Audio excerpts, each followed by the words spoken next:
90 ଟଙ୍କାରେ ପୁରା setup ready. ଗୁଟେ ଟଙ୍କା ବି ଅଧିକ ନୁହଁ। ମିଛ ଯାହା ମିଛ ବାହାରୁଛି ହବ କି ଦେଖ। ଆଉ ଗୋଟେ କଣ କଲ ହାଇ ଯୋଉ ମୋର ଯୋଉ ଲାଇଟ୍ ଯୋଉ ଲାଗିଛି ଆମର ହେଟା ଦେଖ।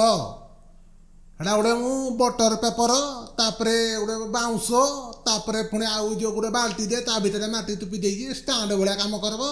ପଛପଟେ ପୁଣି ମୋର ଏଇ ଯୋଉ ସେଲ୍ଫି ଷ୍ଟିକ୍ ଯୋଉ ଆଣିଥିଲି ତା କଭରଟାକୁ ଲଗେଇ ଦେଇକି ଏରା ଗୋଟେ ଖପେଇ ଦେବା ପାଇଁ ଦେଖୁନ ଖପେଇ ଦେଇକି ଏରା ପୁରା ଜାନା ଶସ୍ତାରେ ପୁରା ବୁଝିପାରୁଛ ଉପରେ ଦେଖିପାର ରାତି ଏକ କରିଦେଇଛି ପୁରା ମୁଁ କାଲି ରାତି ଯାକ ବନେଇନା ପୁରା ଏରା ପୁରା ବିନ୍ଧୁଛି ମୋର ହାତ ଗୋଡ଼ ପୁରା ବୁଝିପାରୁଛ ନାଇଁ ରାତି 3ଟା ଆগে ଗୁଡ଼ା ବନଉଥିଲି ଏରା ଏଇ ଦେଖୁନ ସବୁ ପଡ଼ିଛି ଦେଖ ଏରା ସବୁ ସୁଲ ଫୁଲ କରତ ଫରତ ଏରା ସବୁ ପଡ଼ିଛି ଯୋଉ କାଟୁଥିଲି କାଲି ରାତିରେ ଯୋଉ ବଇକିନା ସେରା ପୁରା ପେପର ଫେପର ଗୁରା ଆଣି ବଲ୍ ଫଲ୍ ଲଗେଇ ପୁରା ବନେଇଛି ଅଲଗା ପ୍ରକାର ଗୋଟେ ଆଉ ଏପଟେ ଦେଖ ଗୋଟେ ମୋର ରିଙ୍ଗ ଲାଇଟ୍ ଏରା ତିତକ ବେଳୁ ମୋର ଥିଲା ହେଲା କି ଏଟା ଏଟା ଆର କରବାନି 90 ଟଙ୍କା ଭିତରେ ଏଟା ଆଗରୁ ଥିଲା ମୋର ଏମିତି ତୁପି ତୁପାଇନା କରିଦେଇଛି ବୁଝିପାରିଲ।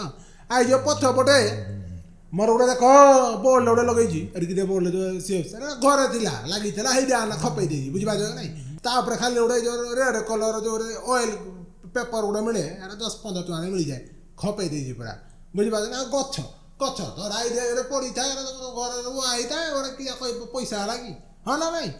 ତାପରେ ଆଉ କଣ ମାଛ ମାଛ ବି ତମ ଘରେ ଥିବ ହାଡ଼ା ଆଡ଼ କରବାନି 90 ଟଙ୍କା ଭିତରେ ବୁଝିପାରୁଛ ନାଇଁ। ଆଉ এইগুড়া ভাই লাইট সেটঅপরে যাওনি বুঝিপারছ তুমি তম হিসাবে তোমার ইউজ করব ছোটিয়া মাইকি বড় মাইকি তারপরে কম্পুটরটা হাড়া বি তম হিসাবে ল্যাপটপ কার থিব কে মোবাইল এডিটিং করতো মোর এডিটিং পাই ভাই রখিছি বুঝিপারছ নাই। আর বাকি যে লাইট ফাইট ভাই 90 টଙ୍କା ভিতরে পুরা কমপ্লিট লগাইদেব লাইট পুরা পড়েব তুমি হলিউড আড়ে বুঝিপারছ ভিন্ডি গেলে যে টকলা ফাস্ট পুরো সেইভଳିଆ পুরা দেখাଯିବ বুঝিপারছ তো। ହେଲେ ମୋର ଖାଲି ଗୋଟେ ଟେନସନ এই যে পছপটে যে গছ গুড়া আর্টিফিସିଆଲି নাই এটা পারা যে ঘরে যে রুয়তি যে গছ ହେଇଟା জিয়ন্তা গছ যে কি লাগি দিন বেলে কিছু অসুবিধা নাই রাত্রিরে যদি ইনা রাতি 8-9টা বাতি ইনা সলা ইয়ে অঙ্গারকাম্ল গ্যাস ছাড়ব ମୋ ଦେହ ପ୍ରତି ବିପଦ ହଁ ନା ନାଇଁ।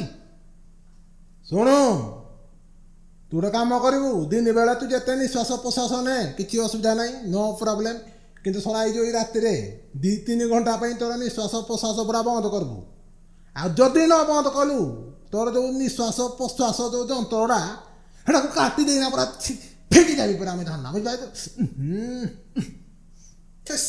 ଗନ୍ଧୁଯିବ ଏ କ'ଣ କହିଲ ଏ ବର୍ଷା ଲାଗି ରହୁଛି ନା ଏଇ ଯୋଉ କିରା ଲିଅନି ଫିଅନି ଲଘୁଚାପ ସଫା କନା ଶୁକେଇଥିଲି ହେଲେ ବି ଗନ୍ଧୁଛି।